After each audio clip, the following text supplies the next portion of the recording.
Well, it's all very well to watch this on television, but we decided here in the studio that we wouldn't be doing our jobs properly if we didn't put Chinese wine to our own taste test. And to help me with that is Raul Diaz, who's from the London wine merchants Jascots. Thank you for coming in. What do you think of Chinese wine? I mean, can it really compete with fine French wine, even in China? I think, first of all, thanks for the invitation, Michelle. It was a pleasure to be here. First of all, we need to see where everything has started. I think it's been a mapping of soil. This is going to be a little bit technical, but it's been a mapping. They've been looking for the best areas in China for the last 25 years.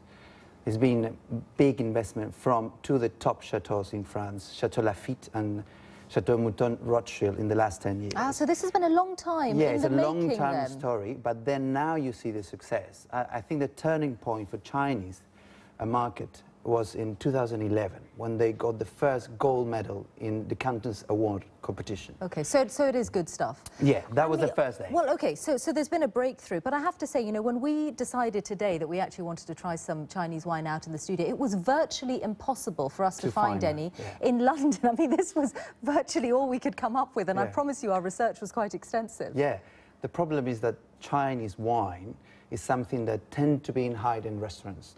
I'm talking about Michelin-star environment, luxury hotels, because the demand of the public is very small. Okay, I mean, maybe I'm not dining in the right establishments, but I haven't seen it on that many wine lists. Exactly. I mean, it has to be very specialized, but there is a small trend of change. It's all about education. It's all about understanding what the Chinese wines can offer. And the key factor is understanding Bordeaux and the relationship between Bordeaux and China. Okay, now what we have is not a Bordeaux. No. Right, it's not clearly. A Bordeaux, so let's give this one a try, though. All in the interest of duty, obviously. Of course.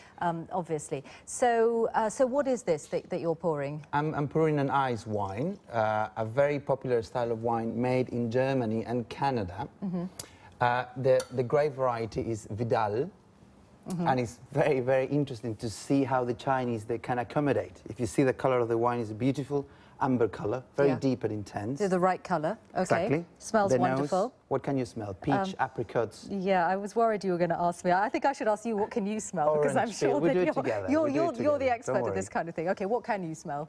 Orange peel, peach, apricot, dry fruits, beautiful and elegant. And then we taste it. Okay. What can you taste? I can taste. Be honest. Well, I mean, obviously it's a dessert wine. I have to say, I really like this. I mean, I presume this is competing with the Sauterne. European Sauterne. Sauterne, Tokai. Is this the Chinese sort of Chateau d'Yquem or something like that? Or no, not quite? that's a little bit too far. But it's something that is competing. It's trying to show what they can achieve. And actually, what we do at Jascots, we're very focused on education and also on customer service. So basically, learning and teaching about the product. So you would sell this? Is this a good wine for the price? Could be. You don't sound completely convinced. Could be. The thing is that the competition is very high. Okay. You have to be honest with you. Okay, so if you put this wine close to Sauterne or Tokai, you have a long way to go. The same example with the red Bordeaux to the Chinese Bordeaux. Okay. But the key factor will be someone who's going to teach you about it, who's going to talk to you about the food and wine matching with the right The wine. Education of the consumer. Well, education. At least you've begun with me, so thank you very much, Raul, for that, and good luck in the wine market. Thank you very much.